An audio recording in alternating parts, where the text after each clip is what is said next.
Why does calling someone toxic online now pay better than most full-time jobs? Somewhere between a viral call-out thread and a sponsored apology video, moral outrage stopped being a reaction and quietly became a business model. Every week, a new digital judge rises from the algorithm, armed with screenshots, righteous language, and an audience eager to watch another public execution, preferably before dinner.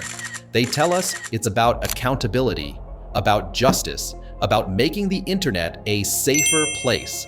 But notice how often these moral crusades come with merch links, Patreon tiers, and perfectly timed brand deals. Stay until the end, because once you see how cancel culture rewards outrage more than truth, it becomes impossible to unsee who's really profiting from the chaos. At first glance, the stage looks familiar. A Twitter thread exploding overnight, a TikTok stitched 1,000 times, a YouTube thumbnail frozen mid-gasp, eyes wide mouth half open, the words exposed screaming in red capitals. The story always arrives wrapped in urgency, as if morality itself is on a deadline.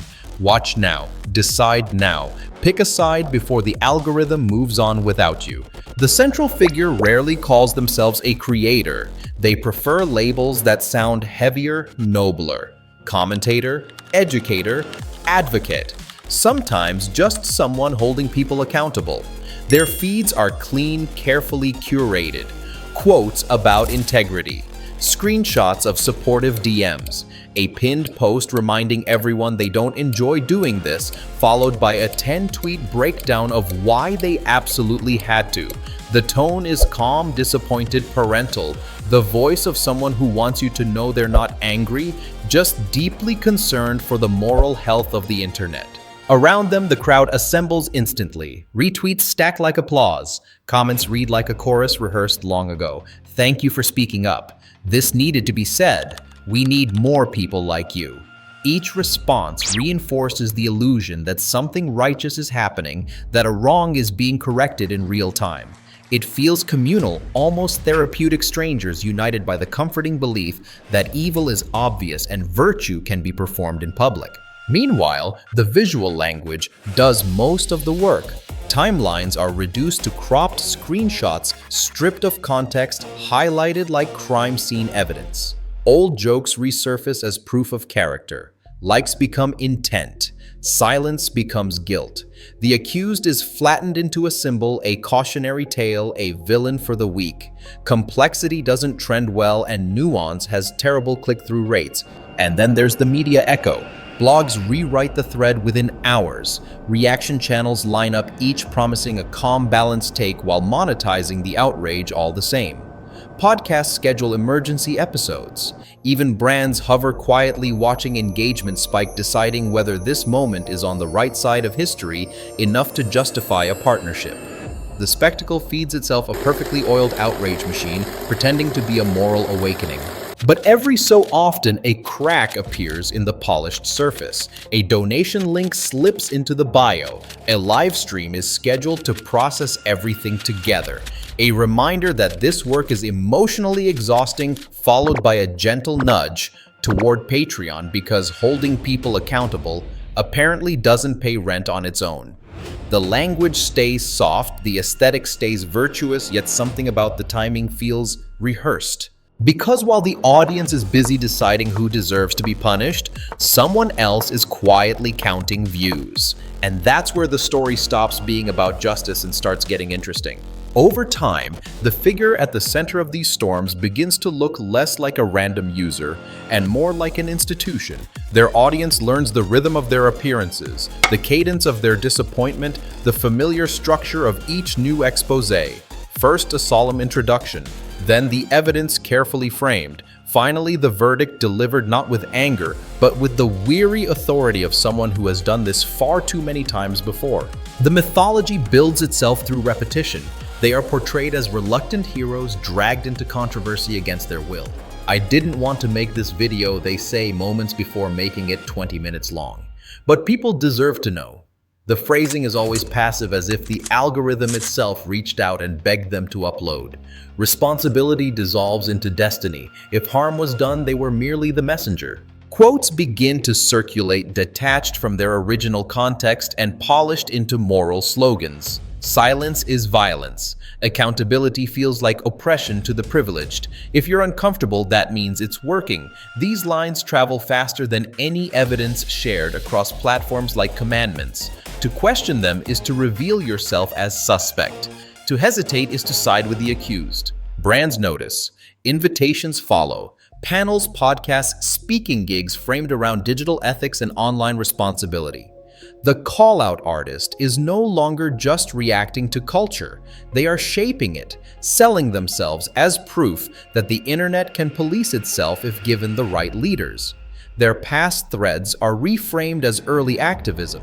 Their most viral moments become origin stories retold until criticism feels almost sacrilegious. The audience plays a crucial role in maintaining the legend. Supporters learn to anticipate attacks and defend preemptively.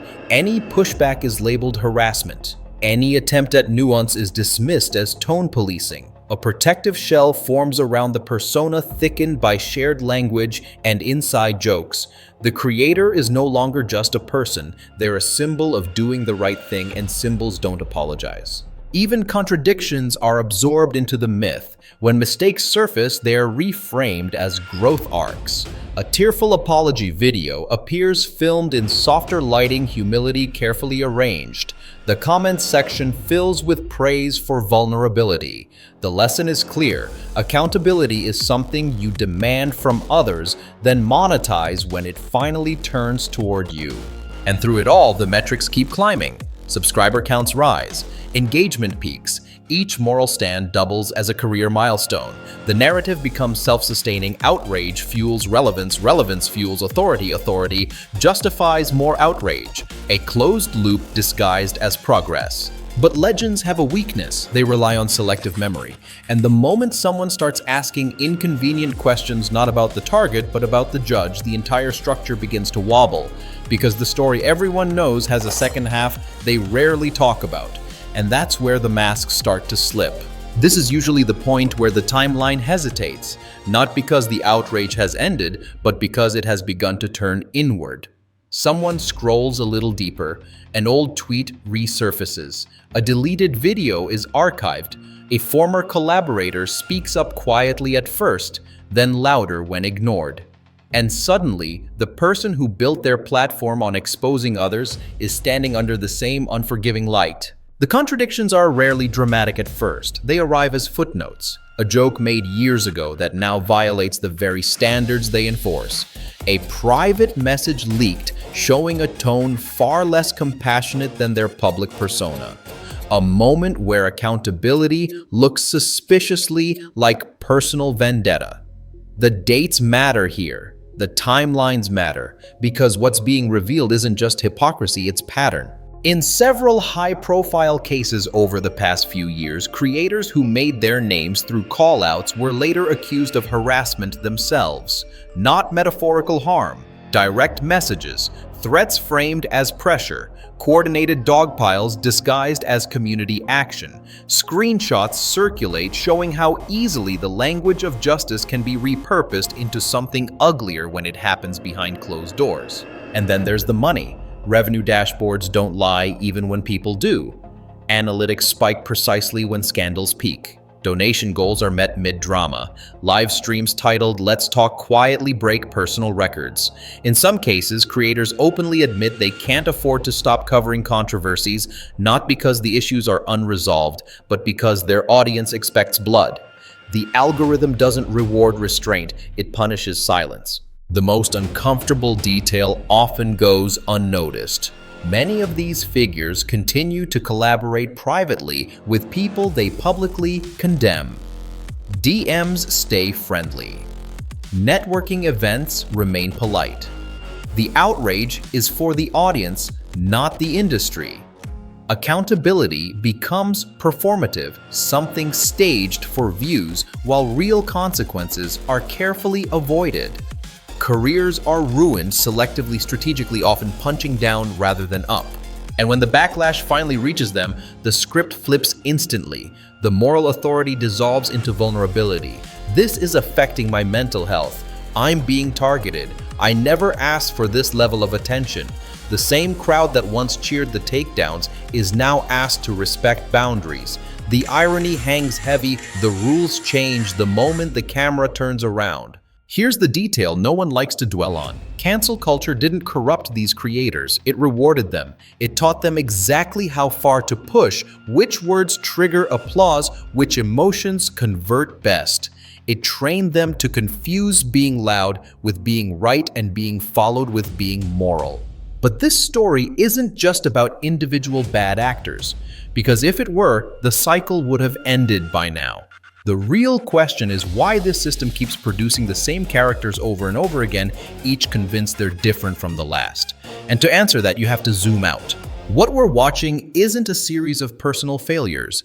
It's an ecosystem doing exactly what it was designed to do. Platforms claim neutrality, but their incentives are loud and clear. Anger travels faster than context. Moral certainty converts better than doubt, and public punishment packaged as progress keeps people scrolling far longer than quiet reflection ever could.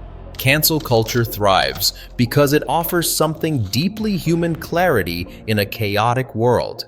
A villain, a hero, a narrative with a beginning, a climax, and a satisfying downfall. In a media environment overwhelmed by complexity, economic anxiety, political fatigue, cultural fragmentation, this kind of storytelling feels comforting. You don't need to understand systems when you can blame individuals. You don't need reform when you can perform righteousness. But there's a cost to this simplicity.